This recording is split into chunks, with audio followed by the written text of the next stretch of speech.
5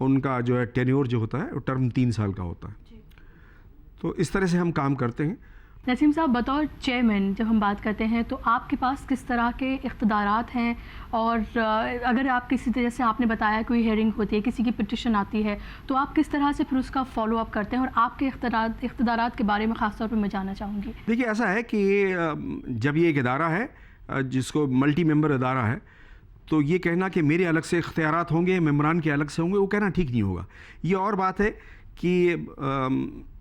comments مانگنے کے لیے، کمنٹس آنے کے بعد اس پر پہلے غور کرنے کے لیے میرے پاس آئے گا، میں اس کو دیکھوں گا، اس کے بعد پورے کمیشن میں پیش کروں گا. تو میری بات میں تھوڑا وزن زیادہ یہ ہو سکتا ہے کہ میں ہیڈ ہوں اس ادارے کا، لیکن ہماری فنکشننگ بڑی ڈیموکریٹک ہے اور ہم سارے ممبران آپس میں صلاح مشورے کے بعد ہی کوئی فیصلہ کرتے ہیں. تو ویسے اس ادارے کے چیئرمین جیسے میرا جو گورنمنٹ سے باقاعدہ فارملی جو ہے کیبنٹ منسٹر کا اسٹیٹس دیا گیا ہے، تو وہ صرف اس لیے نہیں کہ میں خوش رہوں اور میں سینہ چوڑا کر کے گھومتا رہوں، بلکہ یہ اختیارات اور اسٹیٹس اس لیے دیا گیا ہے کہ ہماری بات میں تھوڑا وزن ہو، لوگ محسوس کریں کہ ہم جس سے بات کر رہے ہیں وہ کیبنٹ منسٹر رینک کا اس کا اسٹیٹس ہے. تو یہ اس لیے دیا گیا ہے. آپ نے کہا کہ آپ کا جو ادارہ ہے ایک واچ ڈاگ کی طرح کام کرتا ہے. جب ساری پالیسیز بنتی ہیں مائنورٹی ڈپارٹمنٹ سے، جس طرح کی پالیسیز بنتی ہیں مائنورٹی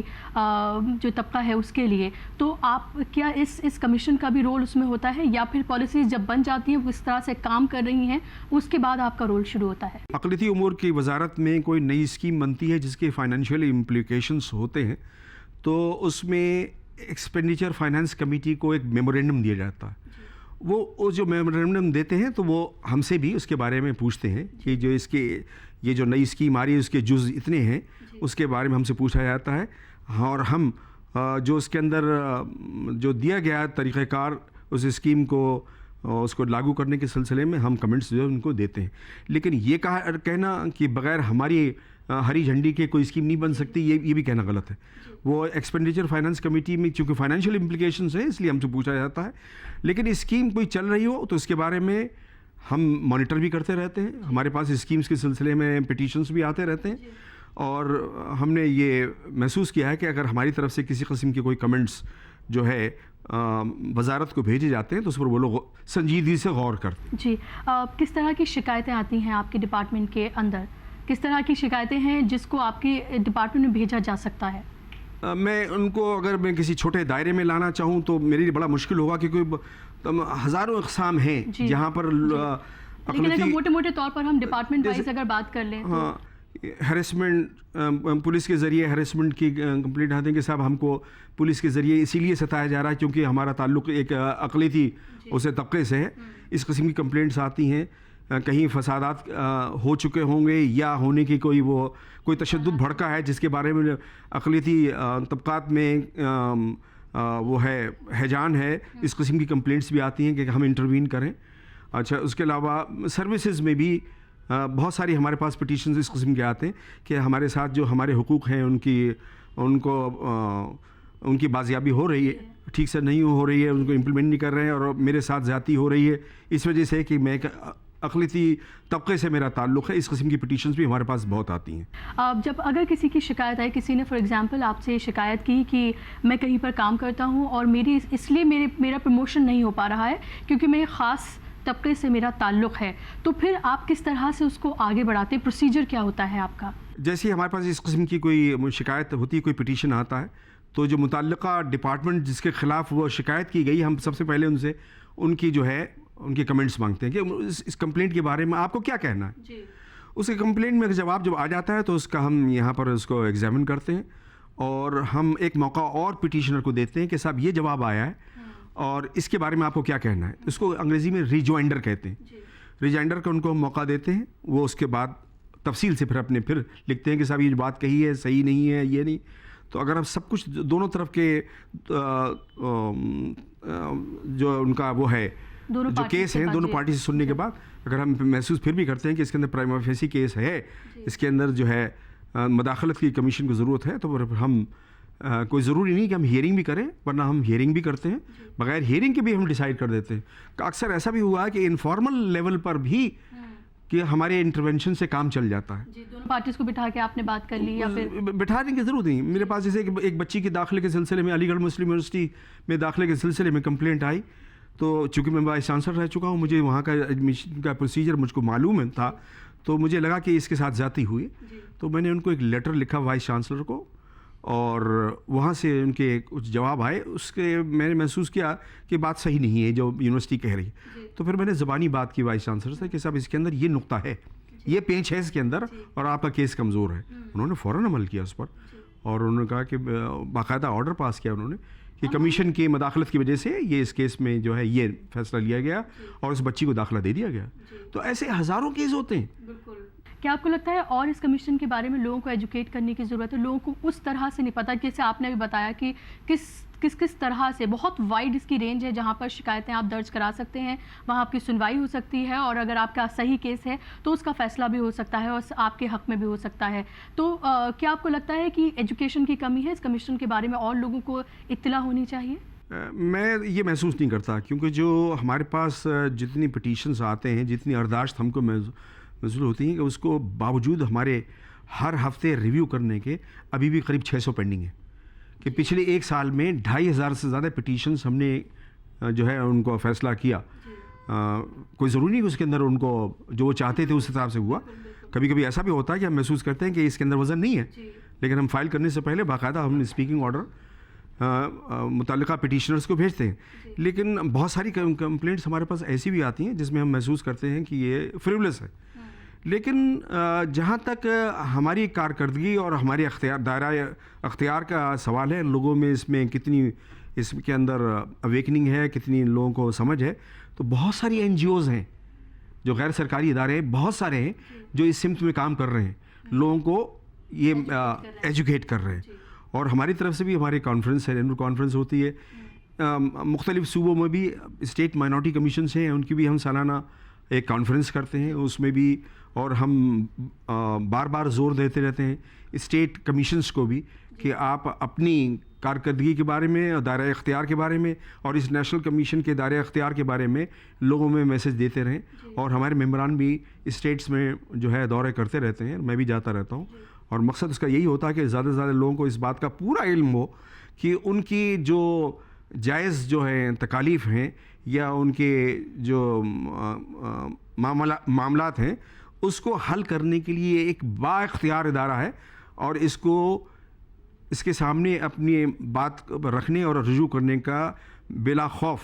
جو ہے سب کو اختیار ہے. تو یہ انڈیپینڈنٹ باڈی ہے یا مائنورٹی افیئرس منسٹری جو ہے اس سے کسی طرح کا کوئی ہماری کنٹرولنگ منسٹری اس طرح سے کہ ہمارا بجٹ وہیں سے آتا ہے,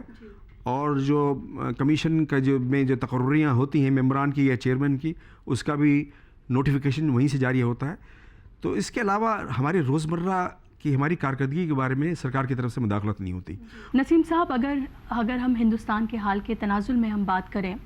تو کیا آپ کو لگتا ہے کہ آپ کے کمیشن کا, آپ کے ادارے کی اہمیت اور زیادہ بڑھ جاتی ہے؟ جس طرح کی ہم حال فی الحال میں کچھ چیزیں دیکھ رہے ہیں, کیا آپ کو لگتا ہے کہ اس میں شکایتیں ہو سکتا ہے آپ کے پاس زیادہ آ رہی ہوں اس کے حوالے سے؟ میں یہ تو نہیں کہوں گا کہ اہمیت بڑھ رہی ہے, اتنا ضرور کہوں گا کہ اگر ہم ٹرینڈ دیکھیں تو پچھلے تقریباً 1-1.5 سال میں, ایک سال میں جو ہمارے پاس پٹیشنز اور شکایتیں آتی ہیں ان کی تعداد میں اضافہ ہوا ہے. اور لیکن میرے لیے یہ اس کا یہ مطلب نکالنا کہ موجودہ سیاسی حالات کو دیکھتے ہوئے ان پٹیشنز میں اضافہ ہوا ہے, میں اس کی میں تائید نہیں کروں گا. ایک اس کا پہلو یہ بھی ہو سکتا ہے کہ لوگوں میں اویئرنیس ہو رہی کہ ایک ادارہ ہے جہاں پر ان کی بات سنی جاتی ہے. جیسے جیسے اس بات کی اطلاع زیادہ سے زیادہ لوگوں میں, عوام میں پہنچے گی, تو ظاہر سی بات ہے کہ ان کو بھی محسوس ہوگا کہ ایک ادارہ ہے سرکار کا بنایا ہوا جس کے اندر بغیر سرکار کے مداخلت کے ان کے جو معاملات ہیں, خاص طور سے ان کے اقلیتی طبقات سے تعلق رکھنے کی بنا پر ان کے ساتھ کسی قسم کا تفرق یا نیگیٹو امتیاز بڑھتا جا رہا ہے, تو لوگوں میں اویکننگ بڑھ رہی ہے. تو جس کی وجہ سے یہاں جو پٹیشنز آ رہے ہیں ان کی تعداد میں اضافہ ہو رہا ہے. تو جو آپ کے پاس پٹیشنز آتے ہیں, شکایتیں آتی ہیں, ان میں خواتین کی شکایتیں آپ کے پاس ان میں زیادہ آتی ہیں یا پھر جو میلز ہیں ان کی آپ کے پاس شکایتیں زیادہ آتی ہیں؟ کیونکہ ہم دیکھتے ہیں کہ خاص طور پہ اقلیتی طبقے میں تعلیم کی کمی ہے, اس سے کوئی دو رائے نہیں ہے, اور اس وجہ سے ان کے پاس اتنی زیادہ اویئرنیس نہیں ہے اور وہ اپنے حقوق کے بارے میں اتنی معلومات بھی نہیں ہے کہ اگر آپ ایک اقلیتی طبقے سے تعلق رکھنے والی خاتون ہیں تو آپ کے پاس کس کس طرح کے اختیارات موجود ہیں اور آپ کیا کر سکتے ہیں, آپ کے حقوق کیا ہیں. میں آپ کے اس سوال کو, بہت اچھا سوال ہے, ایک دوسرے نظریے سے میں آپ کے سامنے اس پوری چیز کی وضاحت کرنا چاہوں گا کہ اگر ایک فرض کر لیجیے کہ اقلیتی طبقے سے تعلق رکھنے والی ایک کسی خاتون کو اپنے شوہر سے کسی قسم کا کوئی تنازع ہو گیا ہے تو وہ معاملہ یہاں نہیں آئے گا. اگر آ بھی جائے گا تو ہم تو یا تو جو ویمنس کمیشن ہے اس کو بھیج دیں گے, یا ہم کہیں گے کہ اس کے بارے میں جو عدالتی کارروائی کریں, کیونکہ یہ اقلیتی کوئی ایسا ایشو نہیں, مسئلہ نہیں ہے. ایسے بہت ساری بات پر درخواستیں آتی ہیں کہ جس میں ایک محسوس کرتی کہ میں ایک خاتون ہوں, میرا تعلق جو ہے ایک اقلیتی طبقے سے ہے, میرا شوہر شہر سے باہر کہیں ملازمت کے سلسلے میں گیا ہوا, پڑوسی لوگ مجھے تنگ کر رہے ہیں اور اس وجہ سے تنگ کر رہے ہیں کہ تاکہ میں یہ گھر چھوڑ کر چلی جاؤں. تو اس قسم کی ہمارے پاس بہت ساری کمپلینٹس آتی ہیں اور ہم اس کے اندر جو ہے مداخلت کرتے ہیں. اس کے علاوہ ہمارے جو پروگرام ہے اس میں ہمارے پاس کچھ خطوط بھی آتے ہیں لوگوں کے. شاہد ہیں, وہ علی گڑھ سے لکھتے ہیں, ان کا کہنا ہے کہ میں نے ایک انسٹیٹیوٹ میں اپنا انٹرویو دیا اور اس میں میرا سلیکشن, ٹیسٹ میں سلیکشن ہو گیا, انٹرویو میں سلیکشن نہیں ہو پایا, اور مجھے یہ خدشہ ہے کیونکہ میں ایک خاص طبقے سے تعلق رکھتا ہوں اس لیے مجھے اس میں سلیکٹ نہیں کیا گیا. تو کیا آپ کا کمیشن کس طرح سے میری کوئی ہیلپ کر سکتا ہے؟ اس قسم کے معاملات میں مداخلت بہت مشکل ہو جاتی ہے جی. اگر وہ کوئی ٹھوس کوئی ثبوت دیں کہ کن وجوہات کی بنا پر وہ ایسا سوچ رہے ہیں کہ ان کے ساتھ انٹرویو میں زیادتی کی گئی, ورنہ اگر وہ ذاتی نہ ہوتی تو میرا سلیکشن ہو جاتا, تو وہ فیکٹس کیا دے رہے ہیں ان پہ بہت صرف یہ کہہ دینا کہ مجھے انٹرویو میں اس وجہ سے جو ہے چنا نہیں گیا کہ کیونکہ میرا تعلق جو ہے ایک اقلیتی طبقے سے, یہ کہنا کافی نہیں ہے. یہ تو کیس ٹو کیس بیسس پر دیکھنا ہوگا کہ کیا معاملہ کیا تھا. ہمارے پاس کل ہی ایک پٹیشن آیا ہے کہ اس میں یہ کہ صاحب ملازمت کے لیے اپلائی جو کروایا تھا وہ تھا پرماننٹ ملازمت کے لیے, اور 53 دن کے بعد کہہ دیا کہ ہمارا یہ پروجیکٹ کمپلیٹ ہو گیا, اس لیے ہم آپ کی جو ملازمت ختم کرتے ہیں. تو ایسے ہی تو اس میں نظر آ رہا ہے, اس کے اندر ڈاکومنٹس لگے ہوئے ہیں, انٹرویو جو ان کو لیٹر گیا اپوائنٹمنٹ کا, جو ان کی اپلیکیشن تھی اس میں کہیں یہ تذکرہ نہیں تھا کہ دس از اے کانٹریکٹ امپلائمنٹ, تو اس کے اندر ہم مداخلت کریں گے. لیکن صرف یہ کہہ دینا کہ انٹرویو میں ہمارے ساتھ زیادتی ہوئی, ذرا مشکل کیس ہے اب جہاں تک اس کمیشن کے مداخلت کا تعلق. شیبہ ہیں, یہ لکھتی ہیں دلی سے, یہ کہہ رہی ہیں کہ یہ یو پی میں ایک این جی او چلاتی ہیں, اور این جی او کا نام حالانکہ انہوں نے نہیں لکھا ہے, اور ان کا کہنا ہے کہ میرے پاس بہت ساری شکایتیں آتی ہیں جس میں مجھے لگتا ہے کہ آپ کے کمیشن کی انٹرفیرنس کی ضرورت ہے, تو میں آگے کیا کر سکتی ہوں؟ جب بھی اس این جی او کے پاس اس قسم کے معاملات پہنچتے ہیں تو وہ جو افیکٹڈ لوگ ہیں ان کو یہ صلاح دیں کہ براہ راست اس کمیشن سے رجوع کریں, اور جہاں تک ممکن ہوگا ہم سمجھیں گے کہ یہ معاملہ ایسا ہے جس کے اندر اس کمیشن کو اپنی مینڈیٹ کے نیچے مداخلت کرنی چاہیے, تو ہم ضرور مداخلت کریں گے اس میں. نسیم صاحب, اس کے علاوہ کون سے ایسے کیسز ہیں جو آپ کو لگتا ہے کہ آپ کے پاس آتے ہیں زیادہ تعداد میں, لیکن آپ کے کمیشن سے, آپ کے ادارے سے اس کا کوئی تعلق نہیں ہے, اور لوگ ایک کنفیوژن اسٹیٹ میں ہے کہ ہو سکتا ہے کہ یہ چیز بھی آپ کے ڈپارٹمنٹ کے اندر آتی ہو سکتا ہے یہ بھی آپ کے ادارے کے اندر آتی ہو, کیا اس طرح کی پٹیشنز کچھ ہیں, کچھ اضافہ اس میں آپ دیکھتے ہیں؟ دیکھیے ایسا ہے کہ ہمارے پاس بہت سارے پٹیشنز ایسے آتے ہیں کہ جس کو انگریزی میں کہتے ہیں انٹرا کمیونٹی ایشوز. جی. مثال کے طور پر ایک سکھ فیملی ہے اور ان کا اپنی پڑوسی سکھ فیملی سے کسی قسم کا تنازع ہے, تو یہ معاملہ ہمارے پاس نہیں آنا چاہیے, کیونکہ یہ ایسا کوئی معاملہ نہیں ہے کہ جس میں یہ کمیشن مداخل کر سکتا. اسی طرح سے فرض کریے کسی نے, جس میں مثال کے طور پر کہہ رہا ہوں کہ ہم کو یہ کہ صاحب میرا تنازع فلاں لوگوں سے ہے اور میرے ساتھ زیادتیاں اس وجہ سے ہوتی ہیں کہ میرا تعلق جو ہے ایک اقلیتی طبقے سے ہے, اور یہ لوگ جو ہے اکثریتی طبقے سے ان کا تعلق ہے دوسرے فریق کا, اور میں نے عدالت میں اس کے بارے میں مقدمہ کیا ہوا جو زیر سماعت ہے, چل رہا ہے, اور ابھی اس کے اندر فیصلہ نہیں ہو پایا, آپ مداخلت کریں. تو جیسا کہ میں نے پہلے عرض کیا تھا کہ ہماری پالیسی یہ ہے کہ ہم ایسے معاملات میں مداخلت نہیں کرتے. اسی طرح سے ود ان دا فیملی بہت سارے معاملات آتے ہیں. جو لوگ آپ کو گھر بیٹھے دیکھ رہے ہیں، اس کمیشن کی چیئرمین کی حیثیت سے آپ ان لوگوں کو اپنی طرف سے کیا پیغام دینا چاہیں گے؟ آپ کوئی بھی کام کریں، لوگوں کو مطمئن کرنا آسان کام نہیں ہوتا، کہ لوگوں کے ذہن میں یہ خلش رہ جاتی ہے کہ فلاں فلاں ادارے وہ کچھ اور زیادہ کر سکتا تھا لیکن جان بوجھ کر نہیں کیا اور ہم کو پورا انصاف نہیں ملا. تو یہ عدالت کے فیصلوں کے ساتھ بھی ہوتا ہے. یہ لوگوں کو مطمئن کرانا کہ جتنا ہم نے کیا اس سے زیادہ ہم کر نہیں سکتے تھے، یہ ایک بہت بڑا چیلنج ہے. لیکن ہمارے پاس ایسے ہی بھی ہوتا ہے کہ ہمارے فیصلے کے بعد بھی کچھ درخواستیں پھر بھی آتی رہتی ہیں کہ صاحب ہمارے ساتھ جو پورا انصاف نہیں ہوا. تو ایسا نہیں کہ ایک دفعہ معاملے کو ہم نے اگر بند کر دیا تو ہم اس کو دوبارہ نہیں کھولتے. کل ہی ایک معاملہ ایسا آیا تھا ہمارے سامنے جس میں آج سے 6 مہینے پہلے 7 مہینے پہلے ایک کیس کو ایک فیصلہ دینے کے بعد بند کر دیا گیا تھا. لیکن شکایت وہ دی پٹیشنر نے کہ جو آپ نے فیصلہ دیا تھا اس کا یہ حصہ جو امپلیمنٹ نہیں ہوا، تو ہمیں فائل کو دوبارہ کل میں نے کھولنے کا آرڈر دیا. تو ایسے بہت سارے کیسز ہوتے ہیں. ہماری طرف سے کوشش ہی ہوتی لیکن مطمئن کرانا بڑا مشکل ہوتا ہے. ایک اردو کا شعر ہے کہ کہہ رہا ہے موج دریا سے سمندر کا سکوت، جس میں جتنا ظرف ہے اتنا ہی وہ خاموش ہے. ہم سن لیتے ہیں، ہماری نیت کتنی بھی اچھی ہو، جو اس قسم کی